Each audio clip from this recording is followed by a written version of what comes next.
Hello, good morning, नमस्ते and welcome to my vlog. कैसे हो आप लोग?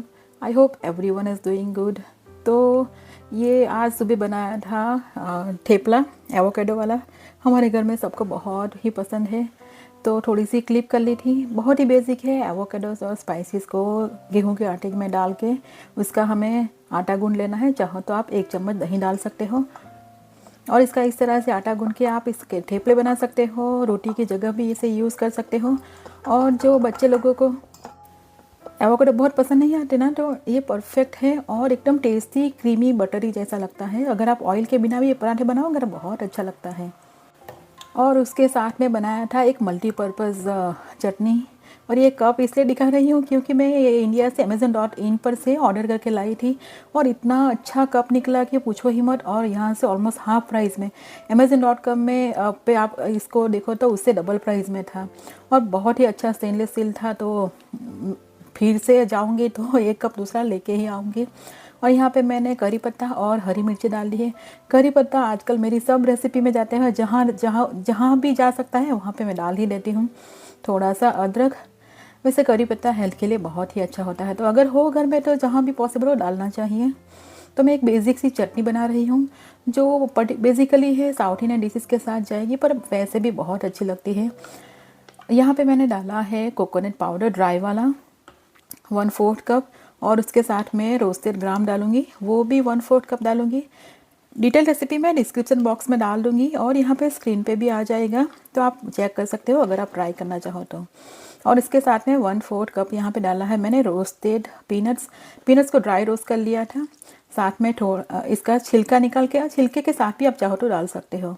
यहाँ पे 1/4 कप में से आधा मैंने डाला है थोड़ा सा कोकोनट पाउडर। सो टोटल हो गया है 3/4 कप।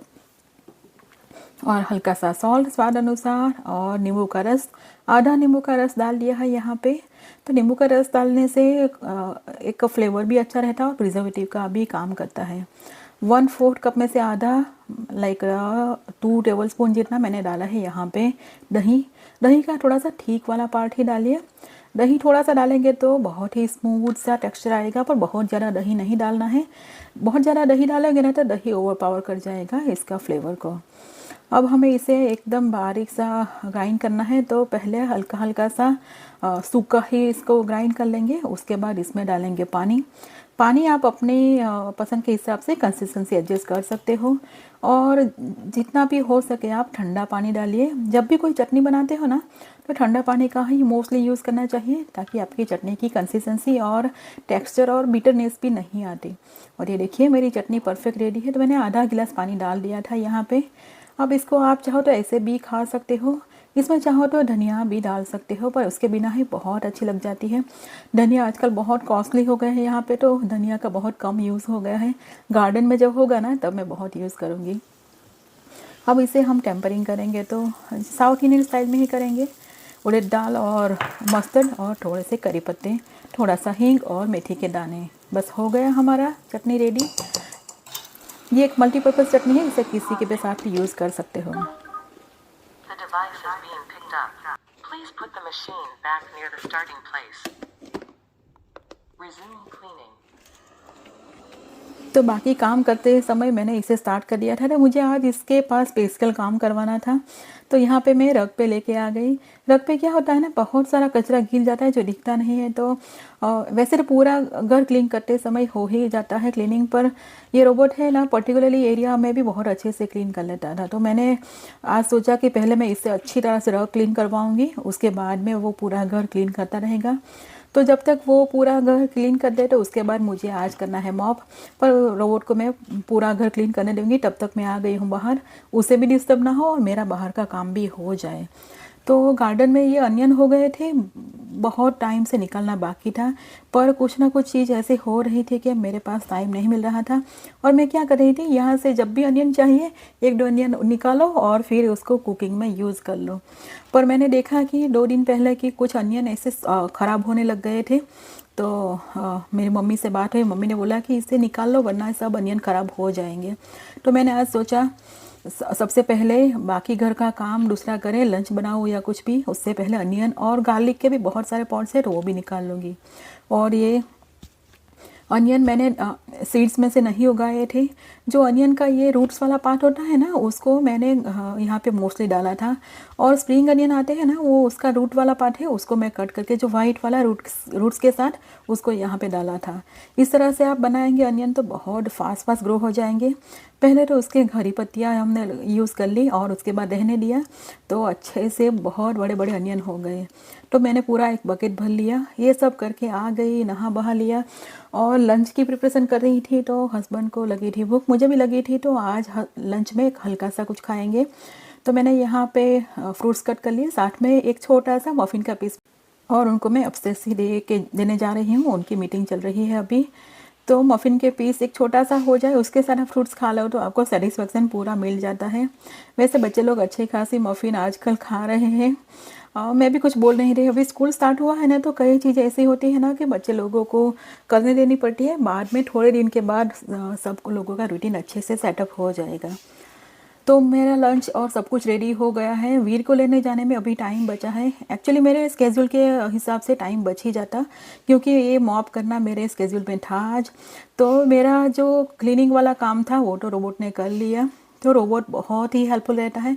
वैसे मॉप बहुत जल्दी जल्दी नहीं करना पड़ता है।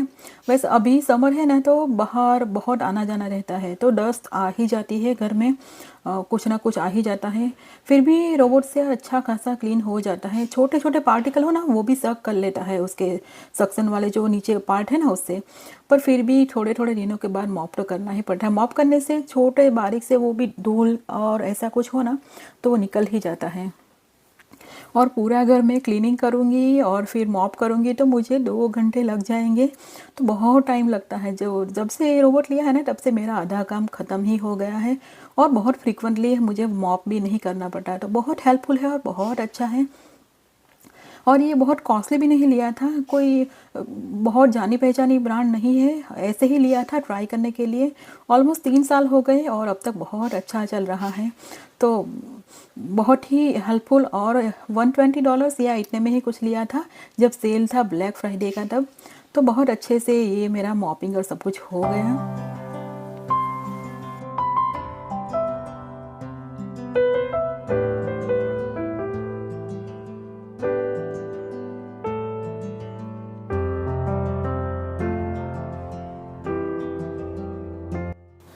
तो मैंने पूरे घर को कर दिया है चकाचक, एकदम क्लीन कर दिया है, रोबोट और मैंने दोनों ने मिलकर।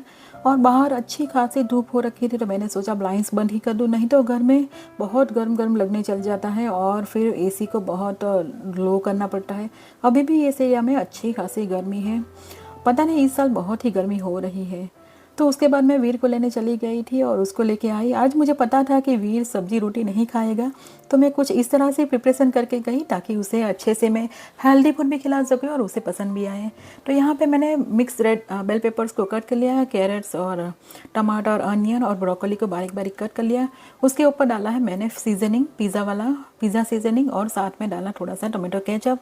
आप चाहो तो कोई स्पाइसी सॉस भी डाल सकते हो और चाहो तो मैरिनारा सॉस भी डाल सकते हो। अच्छे से मिक्स कर लेंगे और एक लचपचा सा बना लेंगे मटेरियल। और इसमें आप चाहो तो थोड़ा सा चिली फ्लेक्स भी डाल सकते हो, पर वीर स्पाइसी चीज़ें बिल्कुल भी नहीं खाता, इसलिए मैंने कुछ भी नहीं डाला। सॉल्ट भी हल्का फुल्का सा डालना चाहो तो डाल सकते हो, पर हम थोड़ा सा कम ही सॉल्ट खाते हैं, तो इससे हम लोगों को इनफ हो जाएगा। तो इसे मैं रोटी पे लगा दूंगी। रोटी मैंने फ्रेश बनाई है अभी अभी, और उसके ऊपर ही मैंने स्प्रेड कर दिया है इसे। आप चाहो तो पहले थोड़ा सा चीज़ भी डाल सकते हो या सॉस भी डाल सकते हो। उसके बाद इस वेजिटेबल्स को डाल दीजिए, अच्छे से स्प्रेड कर दीजिए, और फिर उसके ऊपर डालेंगे हम चीज़ बच्चों को बहुत ही पसंद आता है। और यहाँ पे मैं फूड चीज़ यूज़ कर रही हूँ जो बहुत ही चटपटा सा लगता है। फूड चीज़ मोज़रेला चीज़ की तरह ब्लैंड नहीं लगता। और आपके पास जो भी चीज़ हो वो आप इसे यूज़ कर सकते हो, कम ज़्यादा क्वांटिटी अपनी पसंद के हिसाब से कर सकते हो। और यहाँ पे थोड़े से मैं पनीर के चंक्स भी हाथ से रैंडमली ब्रेक करके डाल रही हूँ, ताकि ये पूरी फुल डिश हो जाए, सब्जी रोटी खाए ऐसा, और एक फुल मील हो जाए। ऊपर से भी थोड़ा सा चीज़ डाल दिया है ताकि अच्छे से सब कुछ थिक हो जाए। और मैं पहले ऑयल डालना भूल गई थी, रोटी पे थोड़ा सा ऑयल लगाना था मुझे। तो ऊपर से डाल दूँगी। ऑलिव ऑयल डाला है, आप इसकी जगह पे चाहो तो घी या फिर बटर को मेल्ट करके डाल सकते हो यहाँ पे, और चाहो तो साइड पे रोटी पे थोड़ा सा ब्रश भी कर सकते हो। और ये ओवन में जाने के लिए रेडी है। ओवन मैंने ऑलरेडी 400 डिग्री पर प्री हीट कर लिया था, और इसे हमें बहुत ज़्यादा पकाने की ज़रूरत नहीं है, सिर्फ चीज़ मेल्ट हो जाए ना उतने तक ही रखना है। तो अराउंड 3-4 मिनट में हो ही जाएगा, बहुत देर नहीं लगेगी।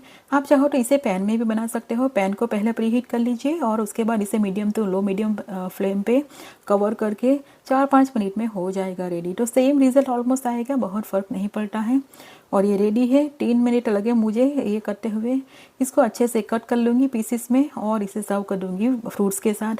जो लोग मेरे व्लॉग्स देखते हैं ना, उन लोगों को पता ही है कि मेरे बच्चे लंच या डिनर में कुछ भी, पता नहीं क्यों उन लोगों को फ्रूट्स चाहिए ही।